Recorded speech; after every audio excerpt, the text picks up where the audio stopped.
It's Marko here from Fair Realty. So a couple of days ago I posted a video about strategies you can use in a multiple offer bidding war situation, whatever you want to call it. And someone commented and had a couple of really good questions.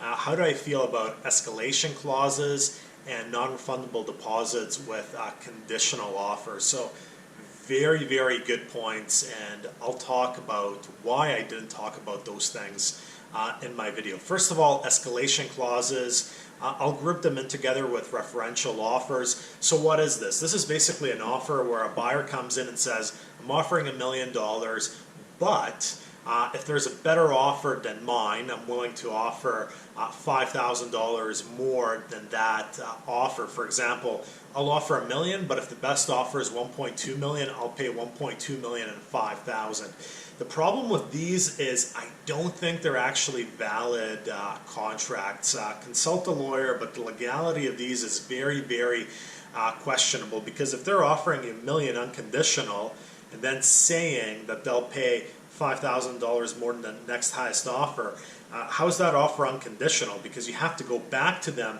change the purchase price on the front, have everyone initial. It's a very, very gray area.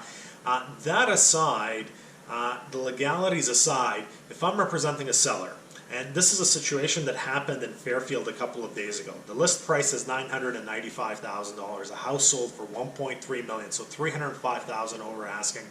If someone makes an offer and says, I'll pay $5,000 more than the best offer, is that person really willing to pay $1,300,005 on top of that? What if the best offer was $2 million? Is that individual really willing to pay $5,000 over $2 million? So, not a fan of referential offers or escalation clauses. I think you'll find a lot of agents will advise their clients absolutely not to look at them. And as I said, just doesn't really make sense. The one that's really interesting is doing non-refundable deposits with conditional offers. So I did this quite a bit in 2016. It was a hot market. Here's the theory behind this. A seller has 5 conditional offers. All 5 conditional offers can pretty much walk away for any reason if their offer is accepted the way the subject to clauses are written in Victoria, BC. They're always written for the benefit of the buyer. For example, the financing clause is written subject to the buyer arranging financing on the terms and conditions and interest rates favorable to the buyer. So the buyer can actually secure financing but still walk away from a purchase. The clauses are very, very heavily skewed towards the buyer. So if the seller has 5 offers, they don't know who's more likely to go through with a purchase. But if one of those 5 conditional offers does a non-refundable deposit, let's say $10,000, that's going to make them stand out as a very, very serious buyer because their $10,000 is non-refundable. Here's the real life problem I ran into, and there's many of them, but I'll give you one quick example.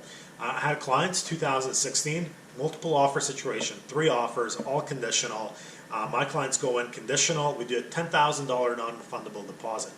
The inspection is a complete disaster.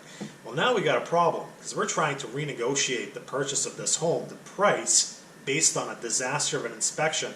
But the sellers know if we can't reach agreement on the renegotiation of the price, they're going to walk away with $10,000 in their pocket.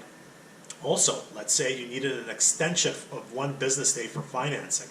The sellers know if they don't grant you that extension for 1 business day for financing, they walk away with $10,000 or whatever the non-refundable offer is in terms of the deposit. So I like the concept of a non-refundable deposit on a multiple offer situation, but I have seen a lot of real life problems that have been a huge disadvantage to my buyers when making such an offer. So that is why I didn't talk about it a couple of days ago in my video when I discussed strategies to win a bidding war. That's it for this week. Marko, Juras, Fair Realty.